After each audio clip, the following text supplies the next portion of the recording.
O Senhor dos Anéis é um romance escrito por John Ronald Reuel Tolkien, um professor universitário de inglês, e é uma espécie de desfecho para algumas de suas outras histórias, como O Hobbit e Silmarillion, além de ter uma relação com os contos inacabados. Escrito entre 1937 e 1949, foi publicado em 3 volumes entre 1954 e 1955 e se tornou um dos mais populares trabalhos de literatura da língua inglesa do século XX. Conhecido por sua atenção a detalhes, grande complexidade, ambientação em um mundo de fantasia e por ter um grande cuidado linguístico, tendo inclusive uma língua própria, criada pelo autor, este livro pode ser resumido como sendo mais uma história da grande luta do bem contra o mal, e também como algo construído para continuar o considerado sucesso de O Hobbit, de modo a ganhar uma boa grana. Mas será que é só isso mesmo? Ou será que pode ficar mais interessante complicando? O Senhor dos Anéis é uma obra gigantesca, com muitos possíveis significados e conteúdos simbólicos dentro dela. E a história se passa na Terra-média, um lugar fantástico com criaturas místicas, fantasia, aventura e magia. Logo depois dos eventos do livro O Hobbit. E essa época é marcada por ter muitos conflitos entre os diversos povos e raças existentes na Terra-média. Em especial, uma sombra negra paira, ameaçando todos os povos livres existentes, Sauron. E assim, é um clima constante de guerra, morte e destruição durante a narrativa dessa história.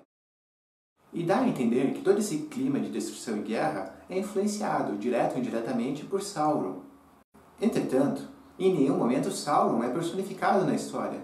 Ele mal chega a ser um personagem, é simplesmente um olho em cima de uma torre.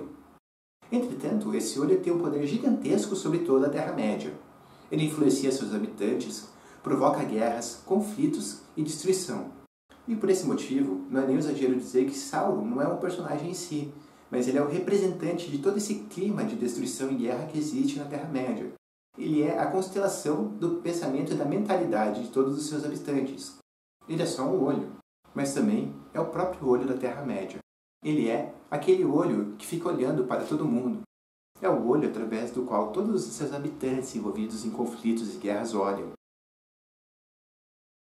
Nesse mundo, as diversas raças, os povos e mesmo os indivíduos possuem várias intrigas entre si.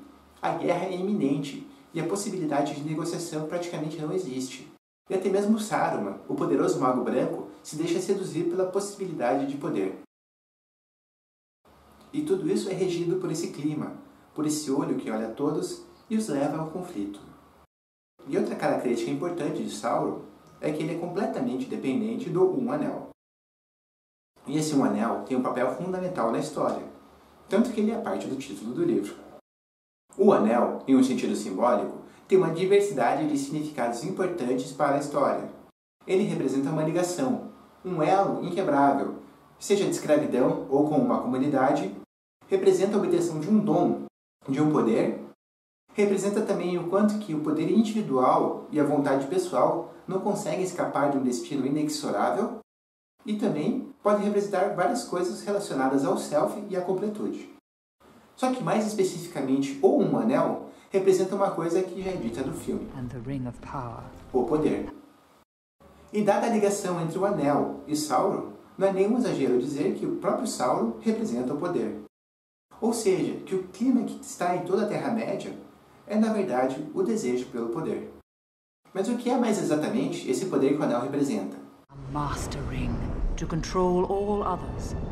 And into this ring he poured his cruelty, his malice, and his will to dominate all life. Nesse caso, o poder representa a capacidade de dominar, de derrotar o seu inimigo, de subjugar o outro à sua vontade. E como também tem essa característica viciante, todos cobiçam ter, não deixa de ser também um símbolo fálico. E esse também é um grande problema desse anel. Ele dá um grande poder a quem o usa, mas também é viciante e acaba massificando, acaba golonizando o seu usuário. E tudo que um viciado em poder quer é mais poder, e nunca tem poder o bastante. Só que o problema é que numa relação com ela mesma, ela é obrigada a subjugar todos os seus lados fracos, e também a esquecer tudo o que é realmente importante para ela, em busca desse poder supremo, que nunca será alcançado. E na relação com o mundo, também nunca vai conseguir se relacionar adequadamente, porque tudo o que quer é subjugar e dominar. Nunca vai aprender ou crescer com o diferente. Em outras palavras, esse viciado vai ter que subjugar todo o seu lado inferior e fraco, o que inclui boa parte de sua essência, para se tornar uma verdadeira máquina de guerra. Só que completamente dependente do poder e escrava desse destino que esse caminho trouxe. Só que um anel, como também tem essa simbologia da completude e do self, vai dar uma contribuída para resolver esse problema do poder. E é aí que o anel vai cair nas mãos de Frodo. Só que, ao invés de ficar super poderoso como Sauron, Frodo ganha invisibilidade quando coloca o anel no seu dedo. Esse poder tem uma relação simbólica com o ato de desaparecer do mundo exterior quando você se coloca para dentro. E isso representa um modo para resolver esse problema e o método para obter o verdadeiro poder. Porque em um mundo que está em constante conflito, as pessoas não conseguem resolver seus problemas diplomaticamente ou politicamente, e todas estão massificadamente em busca do poder, a única solução é procurar dentro de você mesmo quem você é e o que realmente importa para você. E não só isso. Olhando para dentro de você mesmo, você também pode ver tudo o que está errado com seu ponto de vista, rever suas posições e até tentar negociar com o outro, com esse que você estava procurando fazer guerra até agora. E de certo modo, tudo isso também vem com uma espécie de presente, um tipo de recompensa, um poder que vem de dentro de você mesmo, tal qual o quão poderoso Frodo fica quando usa o anel. Só que isso ainda não resolve o problema do anel nem do poder. Quando você olha para dentro de você mesmo e obtém essa coisa especial, esse poder, você acaba caindo também em um problema do poder. E há também aqueles que se fecham, não para resolver, mas para fugir completamente dessa questão. E isso acaba causando um isolamento muito grande. E não só isso, deixa a pessoa completamente vulnerável àquele que, de um jeito ou de outro, tem o poder.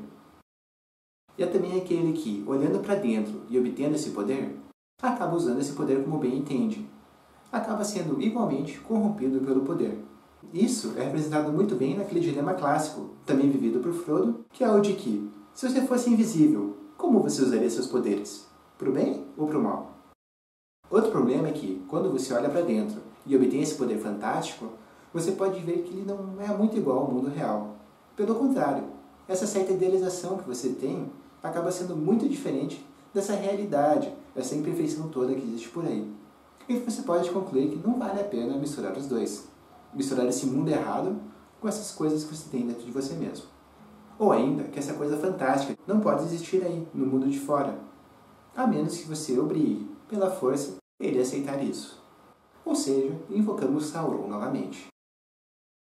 Para explicar isso melhor, vale a pena fazer um paralelo com a jornada do herói. Quando o herói parte para a aventura em direção ao outro mundo, ou o mal, e obtém o tesouro difícil de ser alcançado, deve retornar para o mundo comum e utilizar esse tesouro para resolver o problema constelado, e com isso beneficiar toda a sua comunidade. Entretanto, muitos heróis falham nessa parte, pois tomam para si esse dom e, por diversos motivos, não têm o interesse em utilizar para o bem comum. No caso do Senhor dos Anéis, vamos analisar a questão a partir do ponto de vista de Aragorn. Isildur's heir, and heir to the throne of Gondor.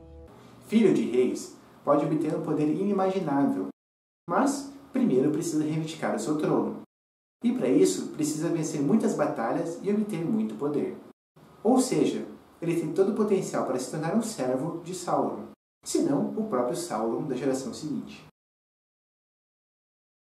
Aragorn, no livro, já é um herói com várias aventuras, tanto que já encontrou o seu tesouro, Arwen. E ele podia muito bem optar por viver seus dias felizes e contentes numa terra élfica idílica com ela.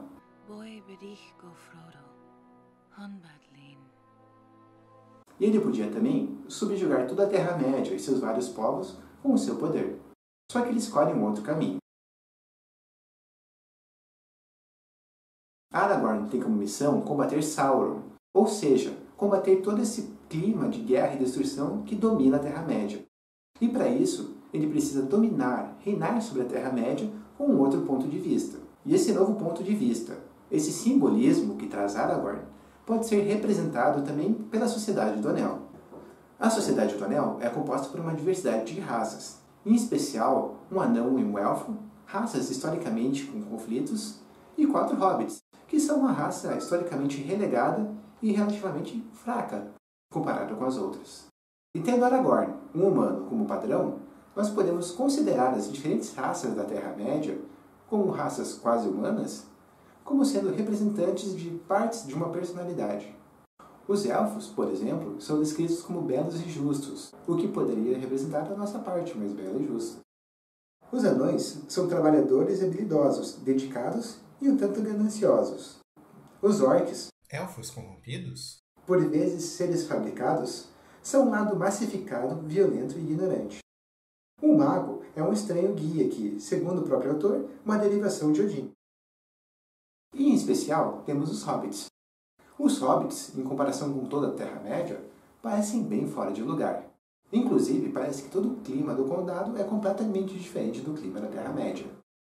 Pacíficos, acomodados, apreciadores das coisas simples da vida, pequeno, simpáticos, pacatos, bem, pé no chão e mesmo frágeis, os hobbits são até sossegados demais.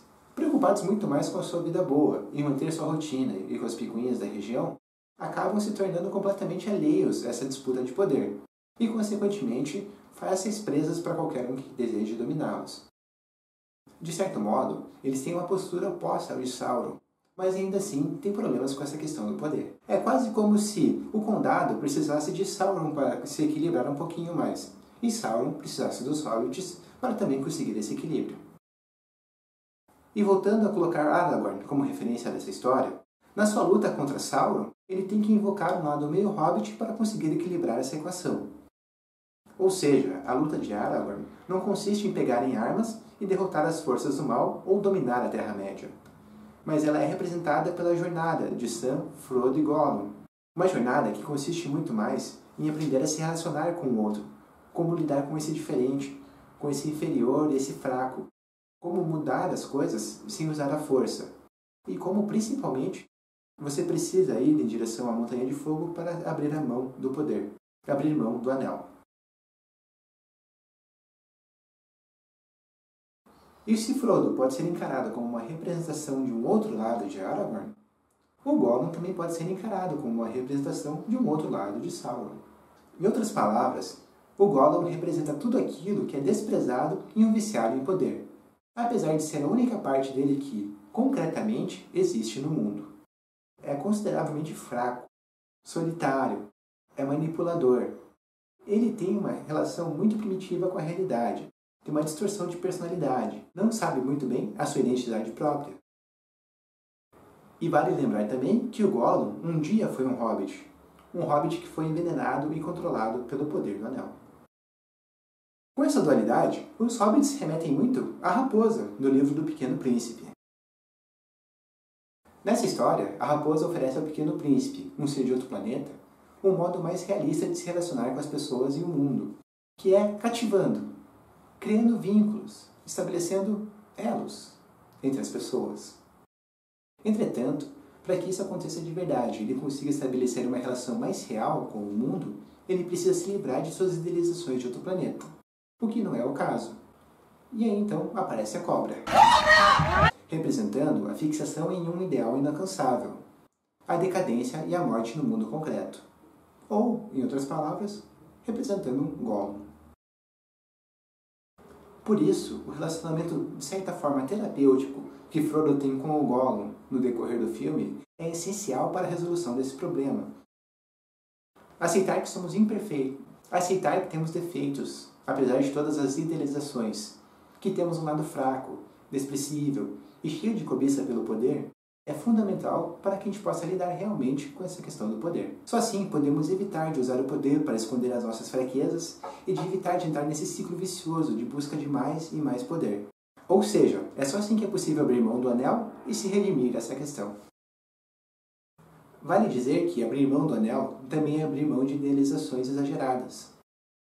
Ou seja, mandar todos os imortais para o oeste e tornar o grande tesouro de Aragorn realista, sendo uma pessoa que vive neste mundo e é mortal.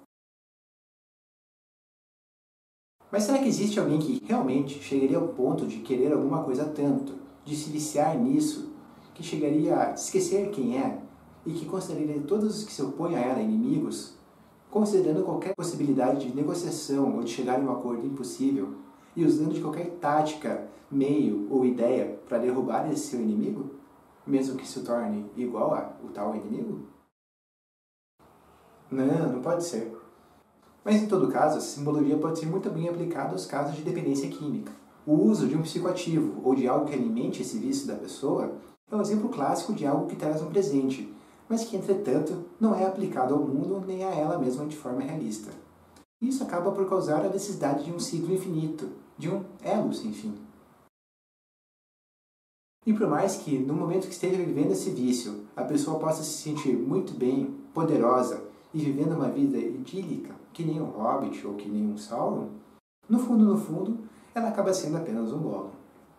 E convenhamos, um Gollum podia muito bem ser um viciado em crack. Só que a questão de dependência química é toda uma outra história simbólica. Mas será que é isso mesmo? Não seria essa uma história, na verdade, fundamentada em temas católicos, como não os deixeis cair em tentação, como o próprio autor cita? Ou seria, na verdade, essa história uma reedição de temas mitológicos europeus, como Beowulf e o Anel do Nibelungo? Seria ela simplesmente um aproveitamento comercial do sucesso de O Hobbit? Teria alguma relação com os eventos da Primeira e da Segunda Guerra Mundial? Seria uma crítica ao comunismo massificado da época? Seria uma analogia e uma crítica à arrogância e à vaidade humana? Será que representa que personagens que têm torres altas querem compensar algo? Ou será que uma pessoa não pode simplesmente compreender o significado dessa história? E eu acabei só complicando?